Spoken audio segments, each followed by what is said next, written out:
So it's the 4th of July, and we're going to do a quick day trip over to Tilghman Island on the other side of the bay. So we're going to cross the bay today. It's about 11 nautical miles from here, where we are in Deal, to Tilghman Island. The wind looks pretty good in like the 10 range right now, maybe 15, maybe going down in the middle of the day when the sun is high. But if we make good time, we can get there in kind of like 2.5 hours, and want to do a biking tour of the island. The last time I went to Tilghman Island, I brought my road bike and made it all the way there, disassembled it, no front wheel, just the wheel in the frame, and I forgot the pin that attaches the front wheel to the bike frame, so I didn't actually get to use my bike last time I went.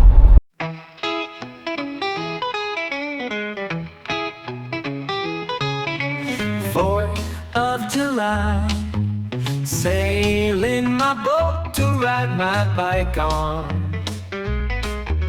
Tilghman, Tilghman, Tilghman Island.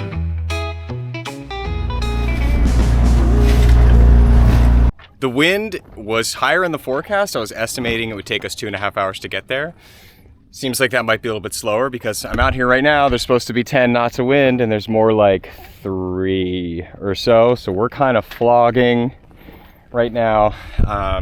So I might turn the motor on and just kind of push through this particular boring part. The tide is really high right now, and for that reason I'm sort of shooting over the shoal that I normally go around when the tide is lower, just because there's crab pots and fish traps and stuff like that. I mean, they definitely don't recommend. If you look at the maps on Navionics, it would tell you not to go this way, but I've been kind of getting away with it for years now. Got my bike with me, gonna do a little bit of a tour, I think, of Tilghman Island once we get there. And you know, even if there's no wind right now, it is just a gorgeous day out here on the water, on the Chesapeake Bay, on the 4th of July. So I switched on the motor. We're just not getting enough power with the sails right now. I don't really want to sit around here bobbing all day. Oh wow, look at these waves, pretty big. We also have kind of the wave action working against us. So, you know, we're developing momentum, but it's getting arrested by kind of crashing into these waves, which, you know, I never look big on the camera, but these are probably 1 or 2 foot waves, which isn't really enough to overcome the momentum we're developing under the sails. Yeah, look at this one. Here we go. Oh! A huge ray just jumped out of the water right there. See it on the surface? Probably pig nose ray. I've never seen that before. But yeah, just jumped way out of the water. So I'm using this trip to sort of brush up on some photography skills. I've been doing a lot of video recently, but I kind of miss just using the straight up camera. So I've got some interesting lenses that I don't break out too often. This is a 14mm f2.8 completely manual lens, pretty cool. And it does a really good job of kind of not giving you that fisheye effect. Sometimes these really short focal length lenses give you that fisheye sort of circular warbled skateboard video in the 90s view. This one does a really flat representation of the field of view, which is really cool. This is a cheap lens. I think I bought this lens for $200 from someone on Craigslist maybe like 5 or 6 years ago when I lived in San Francisco. And the second cool lens I have is another Rokinon Samyang, as I said. This is a 135 millimeter f2.0, and again, fully manual. This was another cheap lens too. This lens I believe was $200, $300 maybe. Oh, and I can feel some wind powering up the sails here. We're starting to heal a bit. But yeah, this is a $200, $300 lens. When I bought it again from Craigslist, talked to someone who used. It's an awesome lens. You can get this really kind of like light telephoto looking shots with it. So I'm gonna practice with these today. It's been a while since I used these guys. So the wind has picked up quite a bit, and we're just on wind about 4.5 knots now, which is kind of right where I thought we'd be, so that's awesome. Turn the motor off. I still have it in the water just in case we need it, but you know, the wind direction has changed to become more southerly, and it looks like the waves are sort of changing direction too. Like they were coming very straight onto the bow, and now they're more, they're kind of agreeing with the wind, and they've also dropped a little bit, so we're in a much better spot than we were about 30 minutes ago. And yeah, it's just some comfy sailing. My bike, my bike system seems to work. I just tied, oh, it's not very tight anymore. Yeah, basically I just tied this around the grab rail pretty tight just to kind of hold the frame to the boat. It looks like that came a little loose, so I'm gonna retie that because this is, I like my bike a lot.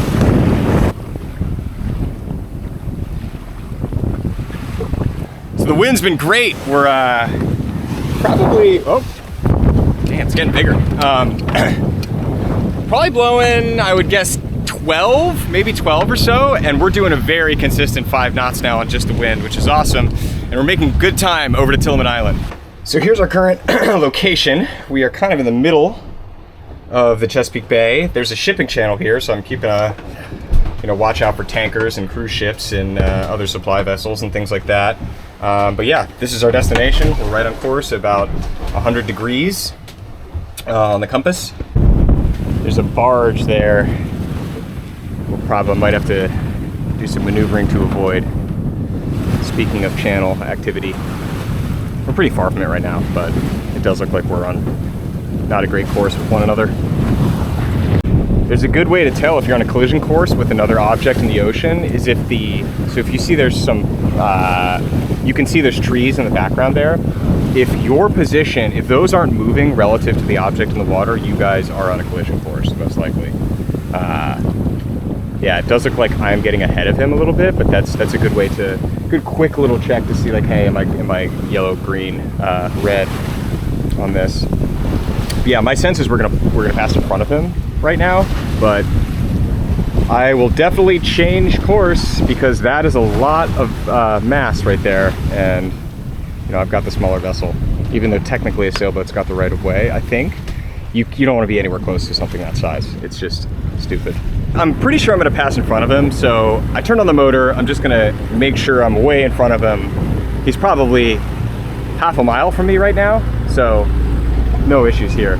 Always want to be safe, because yeah, again, like you can't stop that a barge of rocks like that. So one thing I need to figure out, I don't actually have a place to dock the boat while I go for my bike ride. Maybe there's a restaurant or something.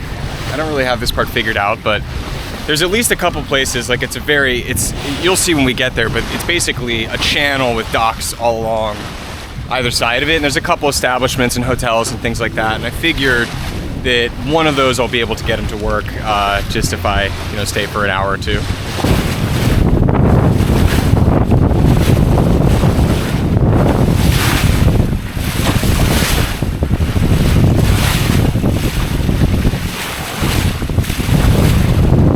Man, we are cruising! Yeah, we're at a very consistent, 6 knots here.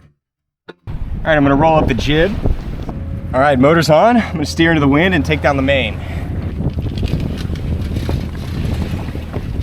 I guess they removed it, but there used to be a red marker right there, and that was the one I was talking about, where you had to come in on the right side of it, like in between it and the rocks, and it was a little bit of a harrowing experience, but I confirmed 5 times on the radio, hey, are you absolutely sure that you want me to go to the southern side of the red piling entering Knapp's Narrows from the bay? And he said, yes, you do. So, yeah, it looks like it's gone. Maybe they dredged this out recently. That would make sense. Then you got the shore and the green markers very clear. That sailboat's got to have a 6-foot draft, so we're definitely in the clear here. We are in Knapp's Narrows in Tilghman Island. Look how peaceful it is here. So yeah, let's see if we can find a dock to hang out at. I bet I can hang out at the fuel dock for 2 hours. Docked at this restaurant. Hope this is okay. I'll definitely buy something when they open up. All right, left him a little note here. I'm sure it's fine. All right, let's go for a bike ride. Cool feature of my road bike, the pedals are reversible, so I've got clipless on one side and regular pedals on the other. Comes in very handy when you're rocking flofers.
Wow, we got a 15-mile-per-hour tailwind. Feels like I'm in no air at all on the bike. It was a headwind coming down here, of course.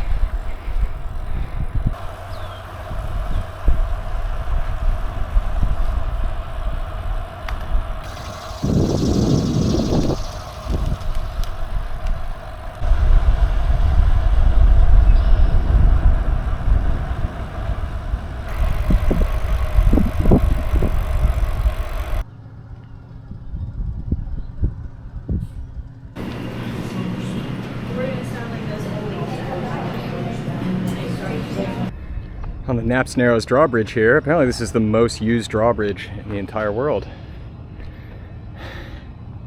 There's Kukai right there. Apparently no one's complained about my sailboat yet, so that's good.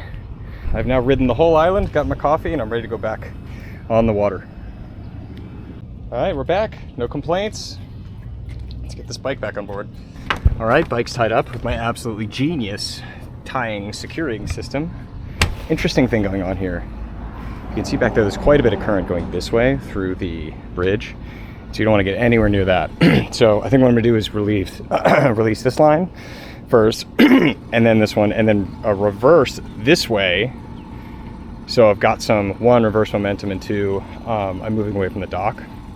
So moving away from the dock and away from the bridge, because that would be a disaster to get caught in that thing when it's down and have the current dismast you or something. Okay, so line number one.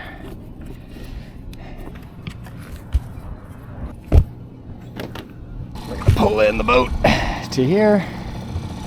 The other problem is we've got the wind on our beam, so it's pushing the boat away from the dock. No big deal.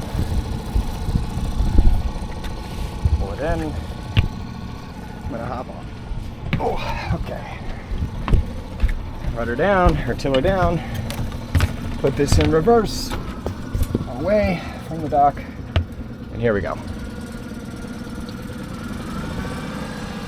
Moving away. I never spinning this way, which I think is the, oh my, I left my coffee on shore. I'm gonna get that.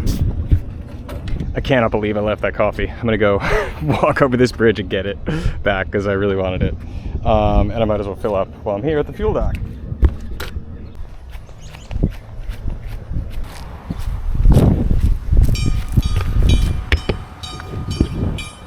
Oh no, it's going up again.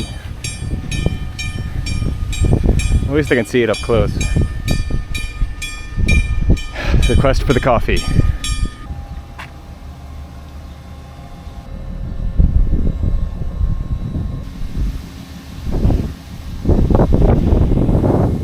Look at the size of that counterweight. 50 by 20 by maybe 7 feet. It's a huge block of material. It's probably got a bunch of rebar and stuff in it too, steel, etc.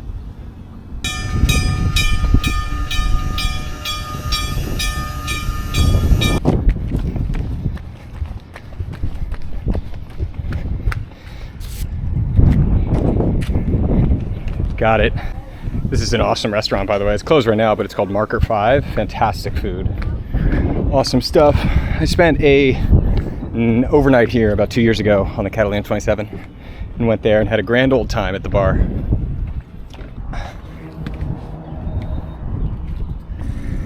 All right, we are off from the fuel dock and Tilghman Island.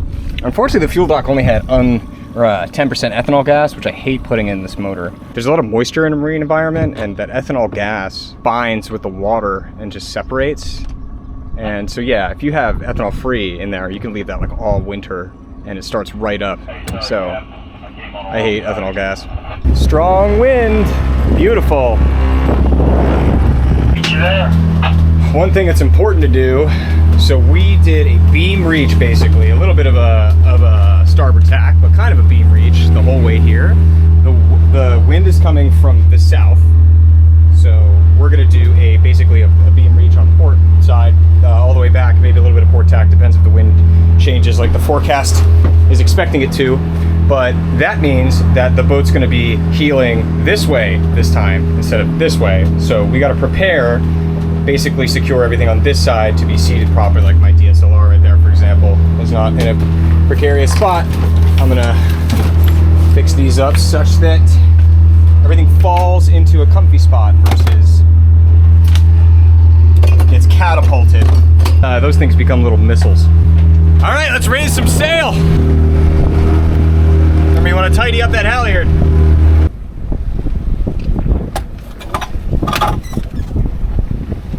We're definitely more of a downwind course than I anticipated. I thought we were going to be more of a beam reach. But yeah, look how much wind is in that jib. This is good because my boat has issues steering because of that rudder misalignment. See how it's, you know, fighting to turn windward? Someone recommended who I should talk to in the comments in the last video. So I'm going to give that guy a call eventually. I tighten this guy up a little bit. Give me a couple cranks. All right. We're pointing directly at Deal. Should be another, you know, 2 hours without adjusting a single sail, which is wild. I love it. So my tiller issue is definitely still here, even when I'm going kind of downwind, which is unfortunate. Fortunately, I have a solution, which is to put the motor in the water. Oh, it's still not enough. It's still beeping. Okay, I might have to depower the main to make this work. We'll let some jib out.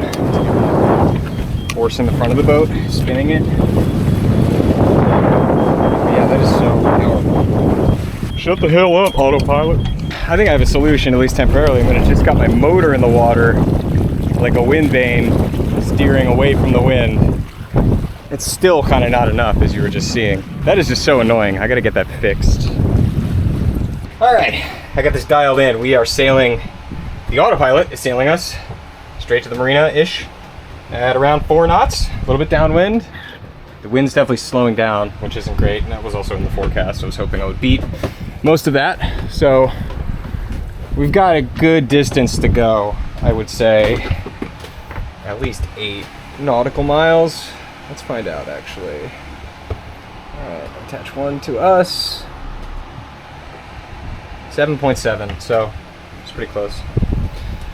Well, we're downwind. We have some nice sized waves that are sort of screwing up the autopilot. You can see them kind of running away over there. So I'm just gonna hand steer for a little bit and just navigate based on geography.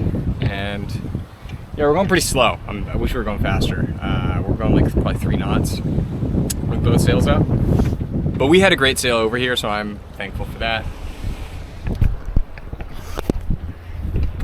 Also, just want to give a demerit to weather forecast technology, because so apparently it's supposed to be cloudy right now, and look at this, it's like beautiful. So get your act together, algorithm. So it's about 1 o'clock. We have about 6 nautical miles to go, and it is really hot. I'm just sort of hanging out in the cabin because it's just too hot to hang out up there, especially when we're going downwind. So it feels like there's zero wind. There's just no reprieve from how hot it is. I've drank several Diet Cokes. Oh, look, we're off course again. It's just really, this boat just really wants to turn windward. Okay, I gave up and we're motoring. It's really rolly. Oh, there we go. Look at this one. See how much we're rolling? I think the video stabilization cancels some of that out. Seaplane. All right, we got a strong finish now. Steering through, remember that crab pot area that we went through earlier this morning? We're going back through that now. We got just the jib out, and that seemed to fix the weather helm issue. Still pretty rolly, but yeah, we're hitting 3.8 to 4.2 knots with just the jib, which is good.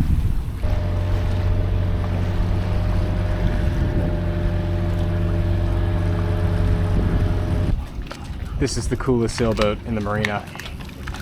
I asked him what it was once and I can't remember, but very cool. Looks like a hobbit boat.